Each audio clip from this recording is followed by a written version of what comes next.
Very good morning. Today we are going to see an interesting case. Bombay High Court judgment, commercial arbitration. It is Arbitration Act versus Insolvency and Bankruptcy Code. Commercial arbitration application number 1242 of 2022. Jasani Realty Private Limited versus Vijay Corporation. Again, there is a Tamil proverb which says, சாட்சிக்காரன் காலில் விழுவதை விட சண்டைக்காரன் காலில் விழுவது மேல். I am not going to give word by word meaning. Instead, what it says is, it is better to fall at the feet of the opposite party in a court case rather than falling at the feet of the witness.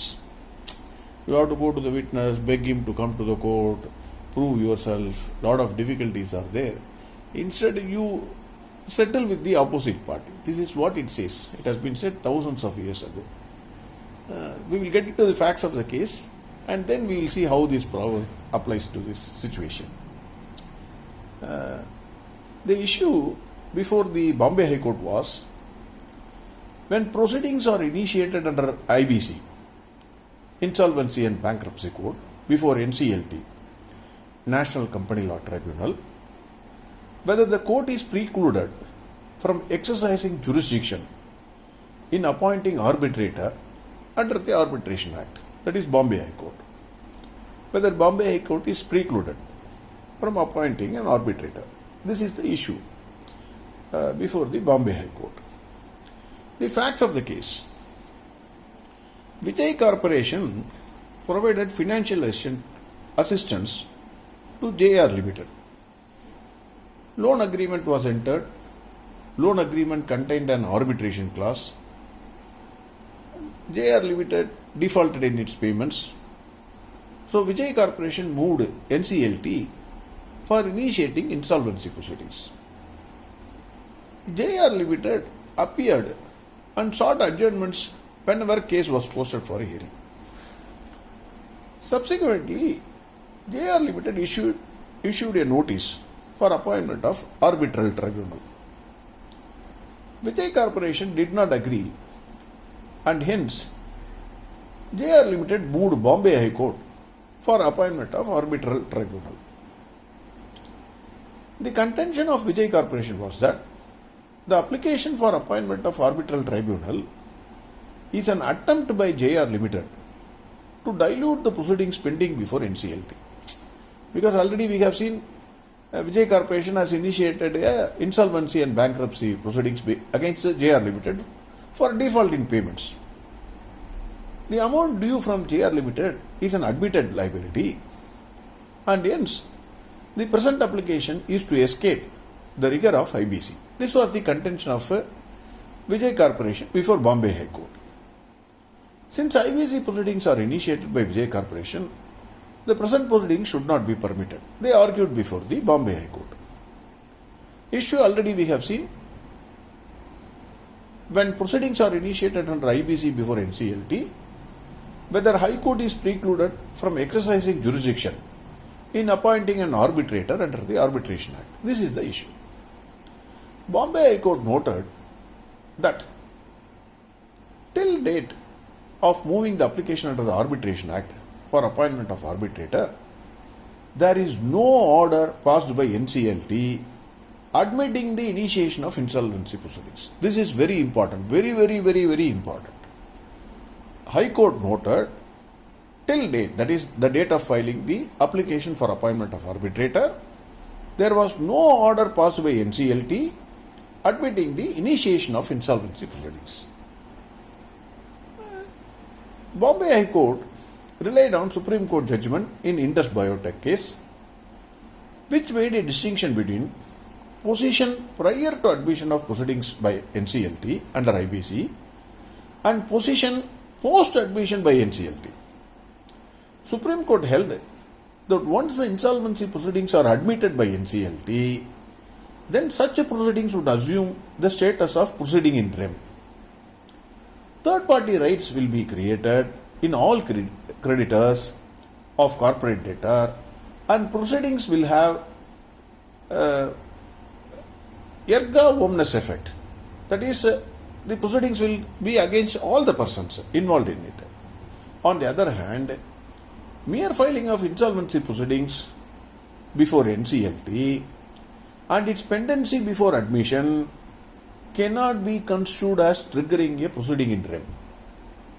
So, the question is whether the insolvency proceedings are admitted by NCLT or not. If it is admitted, it is a proceeding in rem. If it is not admitted, it is not a proceeding in rem. The stage of the proceedings at which the application for appointment of arbitrator is made is very relevant.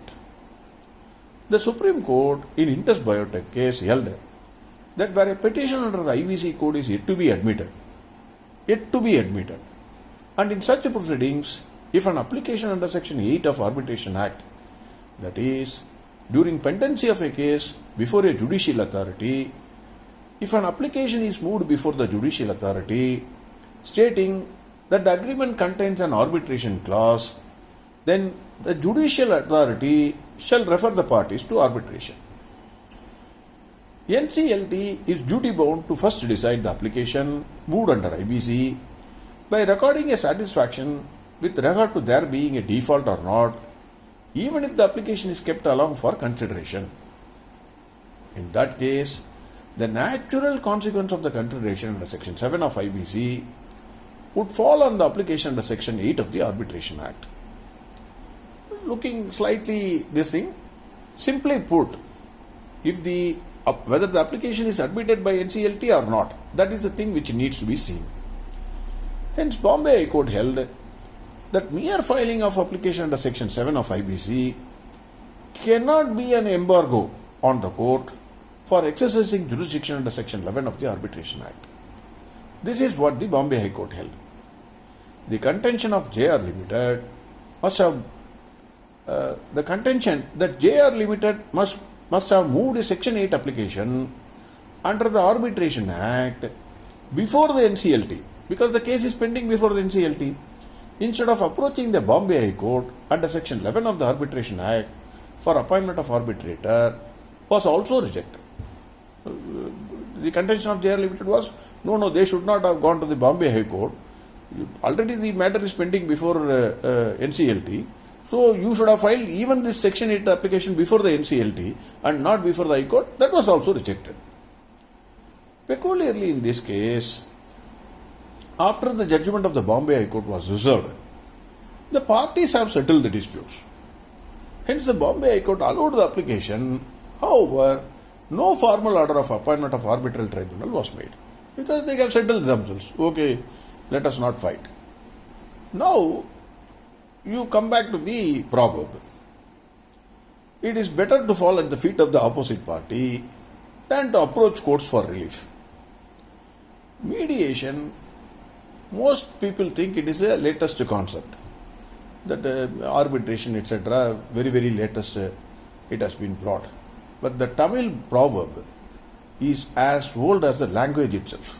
Thousands of years back, they have said, it is better to fall at the feet of the opposite party than to go to the courts.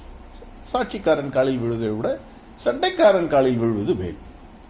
If alternative dispute resolution by way of mutual discussion is adopted, actually it will be a big relief, not only for the parties who are fighting, but also for the courts. This is the interesting part of it. Thank you very much. Have a great and wonderful day. Bye.